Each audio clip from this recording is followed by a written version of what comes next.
Ty Lue, alam kung paano gamitin si Beal sa Clippers. Lillard nakakuha ng 3 taon kahit baldado, at Phoenix Suns may tamang budget na para kumuha ng tamang player lumapit sa Warriors para kay JK. Si Bradley Beal ay magsisimula ng bagong yugto ng kanyang karera sa darating na susunod na NBA season. Matapos ang lahat, nakipagkasundo na rin sa wakas si Bradley Beal sa isang contract buyout sa Phoenix Suns kung saan isinuko niya ang $13.9 million mula sa orihinal na $110 million na utang sa kanya sa loob ng susunod na 2 season. Mananatili si Beal sa Western Conference dahil iniulat na pumirma siya ng 2 taong kontrata na nagkakahalaga ng $11 million kasama ang Los Angeles Clippers. Ngayon ang tanong, ano ang magiging papel ni Beal sa bagong koponan? Ayon sa ilang pahiwatig ni head coach Tyronn Lue, mukhang malinaw na ang direksyon kahit bago pa man opisyal na lumagda si Beal.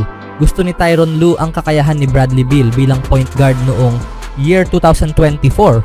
Isa sa mga pangunahing dahilan kung bakit nabigo ang Big 3 ng Suns sa nakaraang 2 season ay ang kawalan ng malinaw na papel para kay Beal. Bago pa siya matrade sa Suns, si Beal ang pangunahing option ng Washington Wizards. Ngunit sa Suns, naiwan siyang nakatago sa likod ni Kevin Durant at Devin Booker. Tulad ng sitwasyon sa Suns, may alinlangan din kung paano siya mag-fit sa Clippers, lalo't nandoon na sina James Harden at Kawhi Leonard. Gayunman, tila balak ni Coach Ty Lue na gamitin si Beal bilang point guard ng koponan. Isa itong matalinong hula batay sa mga sinabi niya tungkol kay Beal noong huling taon. He can just do a lot of everything. Catch and shoot, he can run, pick and roll, make the pass and right reads. Great cutter and can play one-on-one. He's just great all around, sabi ni Lue kay Shane Young sa X noong huling season.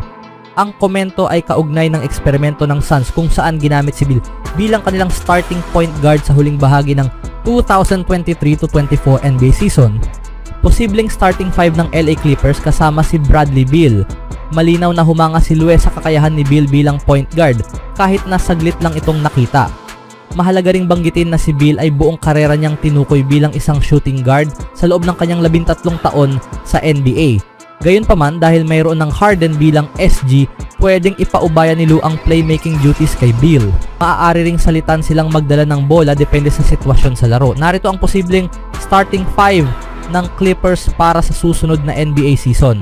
Point guard Bradley Beal, SG, James Harden, SF, Kawhi Leonard, PF, John Collins, center Ivica Zubac. Mukhang mabagsik ang lineup na ito. Ang tanging tanong ay kung mananatili silang healthy sa buong season. Huwag nating kalimutan na sina Beal, Leonard at Collins ay naglaro ng mas mababa sa 55 games noong nakaraang season. Sa bagong pagkakataong ito, maaaring si Beal ay muling sumiklab at maipakita ang kanyang all-around na laro sa ilalim ng sistemang binubuo ni Ty Lue. Malinaw na humanga si Lue sa kakayahan ni Beal bilang point guard. Anong masasabi niyo mga kaibigan? Mailalabas na kaya ni Lue ang totoong paglalaro ni Beal? Sa sumunod na balita naman, si Damian Lillard, isang 9 na beses na NBA All-Star na kamakailan lamang ay pinakawalan ng Milwaukee Bucks, ay tinatapos na ang isang 3 taong kontrata na nagkakahalaga ng $42 million.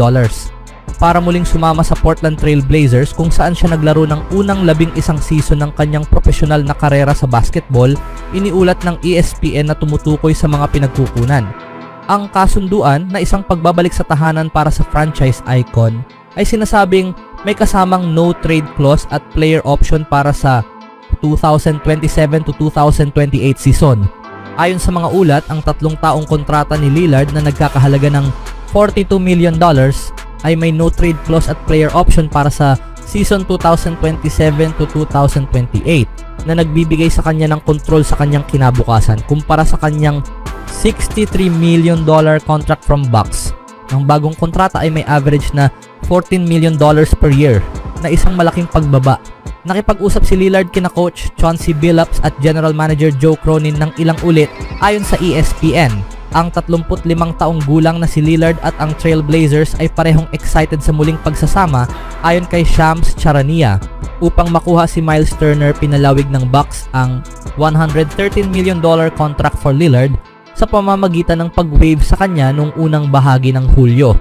Dahil sa natamong Achilles injury sa Game 4 ng pagkatalo ng Bucks kontra Pacers noong playoffs ng April 2025. Hindi makakapaglaro si Lillard hanggang sa susunod na season dahil kailangan pa niyang magpa-recover.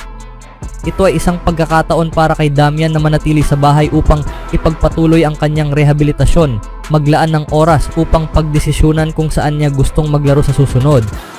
Habang patuloy na tumatanggap ng buong sahod mula sa kanyang kontrata, ayon sa kanyang ahente na si Aaron Goodwin noon. Anong masasabi niyo sa pagbabalik ni Lillard mga kaibigan sa Blazers? Sa ibang balita naman, maaaring hindi pa tapos ang Phoenix Suns sa muling pagbubuo ng kanilang roster.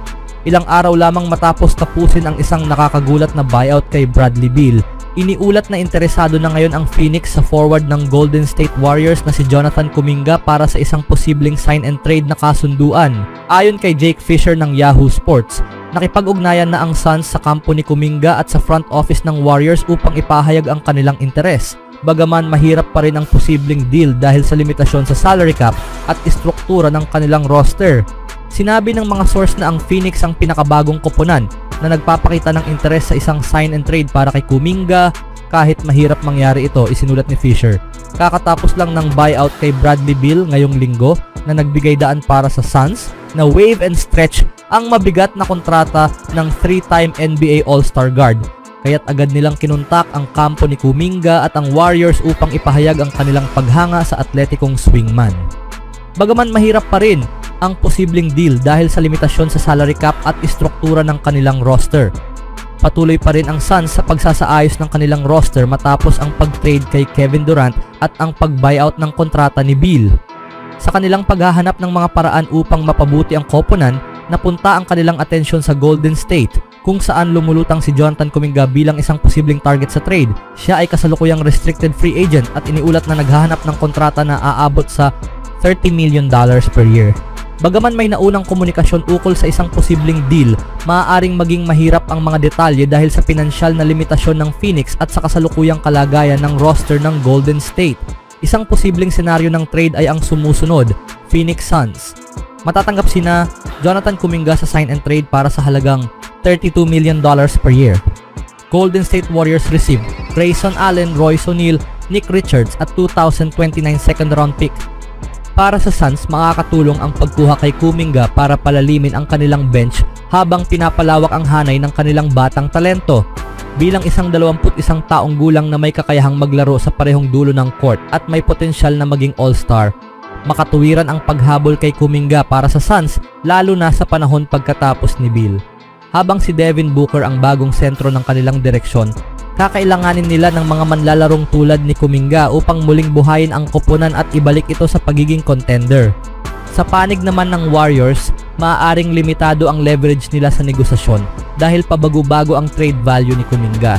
Gayunpaman, makakakuha sila ng mga kapaki-pakinabang na veteranong manlalaro at depth mula sa Phoenix. At dahil ibinibigay nila ang pinakamahusay na manlalaro sa trade na ito, makakakuha rin sila ng second round pick sa year 2029. Bilang paghahanda sa post-Stephen Curry era, bagamat maganda ang ipinakita ni Kuminga sa Golden State, hindi naging matatag ang kanyang papel sa rotation at malinaw na may mga pagkadismaya siya sa kanyang role sa ilalim ni Coach Steve Kerr. Ngayon na nasa team na si Jimmy Butler, tila mas nakatutok na ang Warriors sa mga veteranong napatunayan na gaya ni Grayson Allen at Royce O'Neal upang manatiling flexible laban sa kahit sinong kalaban. Para kay Kuminga na ngayon ay 22 taong gulang, isa itong pagkakataon para sa panibagong simula sa ibang kapaligiran. Ang kanyang enerhikong presensya ay maaaring mas umusbong sa isang mas malaking papel sa isang team na hindi kasing laki ng pressure para manalo agad. Bagamat hilaw pa ang kanyang laro, may malaking potensyal siya bilang high-impact player para sa Phoenix, lalo na sa depensa kung saan lubos siyang kakailanganin.